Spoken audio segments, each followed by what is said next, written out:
सिराज हकीम साहब के official channel को सब्सक्राइब करें।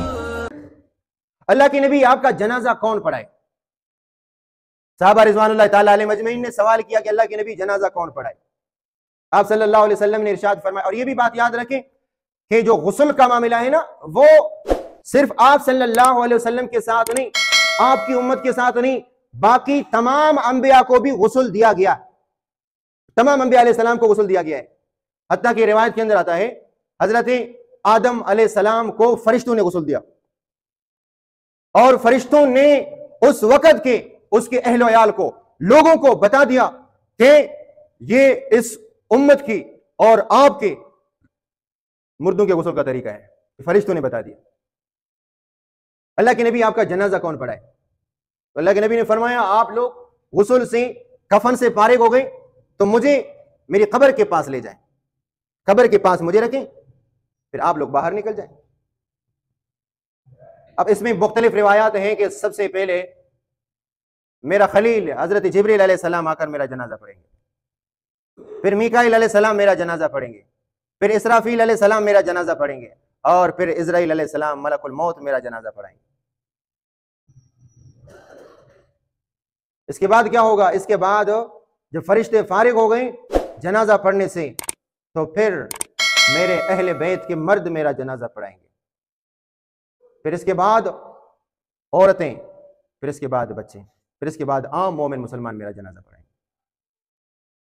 इस तरीके से आप सल्लल्लाहु अलैहि वसल्लम को अल्लाह के नबी का जनाजा इस तरह नहीं हुआ था कि जैसे हमारा जनाजा होता है कि चटियल मैदान में सामने रख के सफ़ें बांध के एक इमाम होता है, फिर इसके पीछे मुक्तदियां और सफ़ें लगाकर, जैसे अल्लाह के नबी का हुक्म है कि 3 सफ़ें कर दो, ताक अदद कर दो, 40 बंदा किसी की नमाज जनाजा में शरीक हो जाए, उसकी मग़फ़िरत होगी, तो अल्लाह के नबी का खुद फरमान है। लेकिन अल्लाह के नबी के लिए इस तरह का इंतखाब नहीं हुआ कि आप सल्लल्लाहु अलैहि वसल्लम सामने हो, कोई और इमाम होकर अल्लाह के नबी का जनाजा पढ़ाए।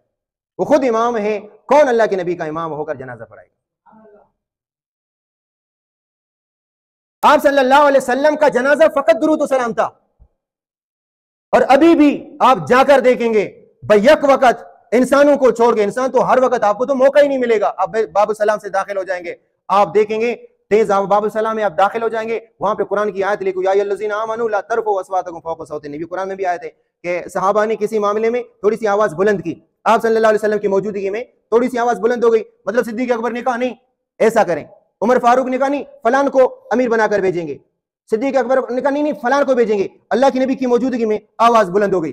फौरन जिब्रील आए, फरमाया या अय्युहल्लज़ीना आमनू ला तरफ़ऊ अस्वातकुम फ़ौक़ सौति नबी, मेरे नबी की मौजूदगी में तुम अपनी आवाज बुलंद ना करो। यही आयत आज भी रोज़े अक़दस के सामने लिखी हुई है कि यहां भी अगर दुरूद सलाम पढ़ोगे ना तो मोतदिल आवाज के साथ पढ़ लो, शोर शराबा ना करो। लेकिन अब भी आप जाकर देखेंगे दुरूद सलाम इस तरीके से लोग पढ़ रहे हैं जैसे आप कहते हैं कि शहद की मक्खी की बिनबिनाट की आवाज है, इस तरीके से आवाज आ रही। तो आप सल्लल्लाहु अलैहि वसल्लम का जनाजा ऐसे नहीं हुआ कि जो हमारा जनाजा होता है, हम गुनाहगार लोग हैं, हमारा जनाजा हमारी माफी के लिए होता है कि हम गुनाहगार हैं, 40 बंदे जनाजा पढ़े, हमारी बख्शिश होगी, अल्लाह के नबी ने फरमाया। लेकिन आप सल्लल्लाहु अलैहि वसल्लम के करीब गुनाह आते नहीं, अल्लाह ने गुनाहों को कहा मेरे नबियों के करीब न जाओ। ये एजाजी जनाजा है, सलामी जनाजा है, बतौर एजाज के, बतौर करामत के, बतौर शराफत के, बतौर एजाज के जनाजा पढ़ाया जाता है अंबिया अलैहिस्सलाम का, गुनाहों की माफी के लिए नहीं। अगर हम दुआ करें, उम्मत दुआ करेगी अल्लाह तबारक व तआला मेरे नबी के गुनाहों को माफ फरमा दे, गुनाह तो नबी के करीब ही नहीं आते। अल्लाह के नबी का जनाजा सलामी है, एजाज है, एजाज है, रिफत है, वक़ात है, शराफत है। इस तरीके से तो अब भी आप देखें कि यहां पे लोग हजारों की तादाद में सलाम पढ़ते होंगे, और अगर लोग ना भी हों, क्योंकि सऊदी इंतजामिया बसा औकात नमाज के औकात में मुलाकात या दुरूद सलाम के लिए दरवाजा बंद कर देते हैं, असर के बाद, मगरिब के बाद, इशा के बाद, नमाजों के बाद फिर दरवाजा खोल देते हैं बाबू सलाम को। लेकिन इनका दरवाजा बंद होता है ना तो 70,000 फरिश्तों का दरवाजा बंद नहीं होता, वो रोजाना अल्लाह के नबी के रोजे पर सलाम भेजते हैं। अल्लाह के नबी आपका जनाजा कौन पढ़ा है? फरमाया कि मुझे गुस्ल के बाद, कफन के बाद कब्र के पास रख दें, तो पहले हजरत जिब्रील मेरा जनाजा पढ़ाएगा, यानी दुरूद सलाम पढ़ेगा, फिर इसके बाद हजरत मीकाईल, फिर इसराफील, फिर इज़राइल, फिर इसके बाद आम लोग आकर जनाजा पढ़े। और इस तरीके से आप सल्लल्लाहु अलैहि वसल्लम पर दुरूद सलाम पढ़ा गया। और अब बात आ गई कि आप सल्लल्लाहु अलैहि वसल्लम के लिए कब्र कैसे बनाई जाए। आप सल्लल्लाहु अलैहि वसल्लम के लिए कब्र मुबारक कैसे बनाई जाए। याद रखें, मक्का वाले शक की कब्र बनाते थे और मदीना वाले लहदी कब्र बनाते थे। और आप लोग यहां पे जो बनाते हैं ना वो शक कब्र है, लहद नहीं है। शक किसे कहते हैं? कब्र के अंदर एक और कब्र, देखा ना, यही होता है, कब्र को होते हैं और कब्र के बीच में एक और कब्र, फिर मुर्दे को उसी में दफन करते हैं, इसको कहते हैं शक। ये मक्का वाले इस तरह कब्र को होते थे और मदीना वाले लहद बनाते थे। लहद क्या है कि वो कब्र के बीच में कब्र नहीं होती है, वो कब्र के बिल्कुल कोने में, जैसे कब्र है, कब्र खोदी गई यहां तक, सही है, फिर नीचे एक जमीन से एक और कब्र खोदते हैं, तह में, किनारे में, मुर्दे को उसी में दफन कर देते हैं, इसको कहते हैं लहद। तो सहाबा में इख्तिलाफ हुआ, तरीके तो दोनों जायज हैं। मक्का वाले अपने जमीन के एतबार से शक की कब्र बनाते थे और मदीना मुनव्वरा वाले चूंकि इनकी जमीन सख्त थी वो लहदी कब्र बनाते थे। तो सहाबा में इख्तिलाफ हुआ कि अल्लाह के नबी के लिए लहद बनाएं या शक बनाएं, इस पर भी इख्तिलाफ हुआ और बात बहुत ज्यादा हो गई। उमर खत्ताब रजी अल्लाह तआला अन्हु कहने लगे कि दो बंदे हैं, एक लहद बनाता है, अबू तलहा गालिबन इसका नाम है मदीने में, और एक है शक की कब्र बनाता है। दोनों के पास भेज दे बंदा, जो पहले आए वही कब्र बनाए। अगर शक वाला आ जाए तो शक की कब्र बनाए, अगर लहद वाला आ जाए तो लहद बनाए। अल्लाह की कुदरत देखो, सबसे पहले मिले सहाबा को अबू तलहा, और अबू तलहा वो है जो लहदी कब्र बनाते हैं। यानी लहदी कब्र का माना बगली कब्र, जो साइड में हो, बीच में ना हो। तो आप सल्लल्लाहु अलैहि वसल्लम के लिए बगली कब्र बनाई गई, जिसमें वो आज अल्लाह के नबी आराम फरमा रहे हैं। किसके घर में आराम फरमा रहे हैं? बोलो। अम्मा आयशा सिद्दीका रजी अल्लाह ताला अन्हा के घर में अल्लाह के नबी आराम फरमा रहे हैं। तभी तो बीबी आयशा रजी अल्लाह ताला ने फरमाने लगी कि मुझे अल्लाह ने कुछ एजाज दिए हैं, वो बाकी उम्मत को क्या, अल्लाह के बाकी नबियों को भी वो एजाज हासिल नहीं हुआ जो एजाज अल्लाह ने मुझे अता किया। ये कौन कहता है? ये उम्मुल मोमिनीन, मोमिनों की मां, जिसकी पाकी के लिए 17 से 18 आयतें नाजिल की अल्लाह ने सूरह नूर की। कितनी आयतें नाजिल की? अल्लाह तबारक व तआला ने सिद्दीक़ा कायनात की बरात और पाकी के लिए कुरान में 17 से 18 आयतें नाजिल की। जब बीबी आयशा पर इल्जाम लगा, मुनाफिकीन ने इल्जाम लगाया, तो अल्लाह ने पाकी के लिए 17 से 18 आयतें नाजिल। सूरह नूर पहला और दूसरा रुकू देख लें,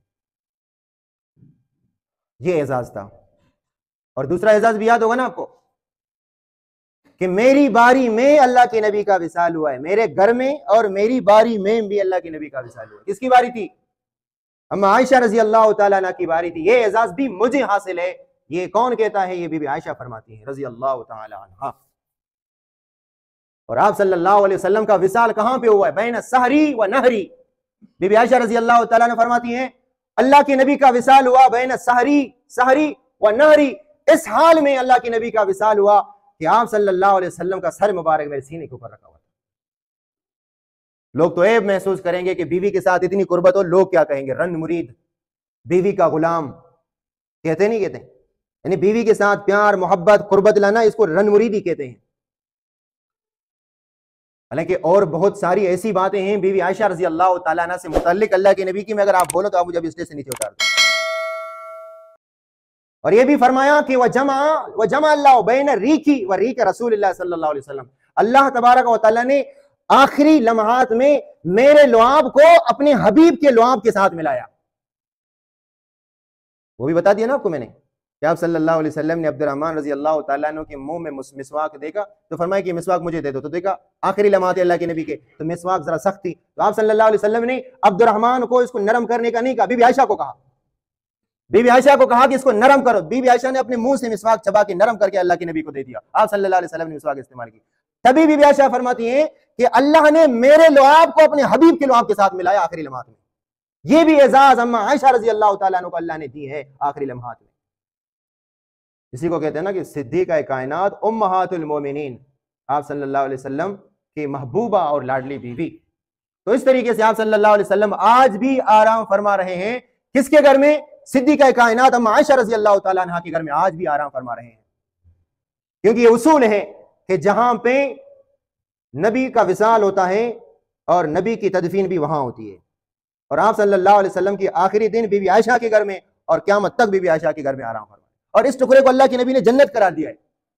अगर कोई ये कहे, उलमा ने लिखा है, फुकाहा ने लिखा है, अगर कोई ये कहे कि मैं कसम का, अगर मुझे कसम है कि मैं जन्नत में जाऊंगा, अगर मैं जन्नत में नहीं गया तो मेरी बीवी को तलाक है। अभी देखो इतनी बड़ी कसम, लोग फुकाहा ने ऐसे चुटकुले लिखे अपनी किताबों में। उलमा ने लिखा है कि वो रियाजुल जन्ना में अगर चला गया ना तो उसकी कसम पूरी हो जाएगी। और रियाजुल जन्ना समझ गए ना, जो आप रोज़ा रसूल सल्लल्लाहु अलैहि वसल्लम से लेकर थोड़ा सा फासला बाबू सलाम के, इस बीच के अल्लाह के नबी के टुकड़े को फरमाया ये जन्नत है, रौज़तुम मिन रियाज़िल जन्नह। समझ लो कि अगर एक आदमी ने कहा कि मुझे कसम है कि मैं जन्नत में नमाज पढ़ूंगा, अगर उसने रियाज़ुल जन्नह में नमाज पढ़ी, इसकी कसम पूरी हो गई, क्योंकि अल्लाह के नबी ने इस टुकड़े को जन्नत करार दिया हुआ है। दुआ करें अल्लाह तबारक व तआला हमें सआदत नसीब फरमाए। तमाम मुसलमानों को रोज़ा रसूल सल्लल्लाहु अलैहि वसल्लम का दीदार, वहाँ पे दुरूद व सलाम और रियाज़ुल जन्नह में नमाज पढ़ने की तौफीक अता फरमाए। वो हमारे कारी मोहसिन साहब हैं,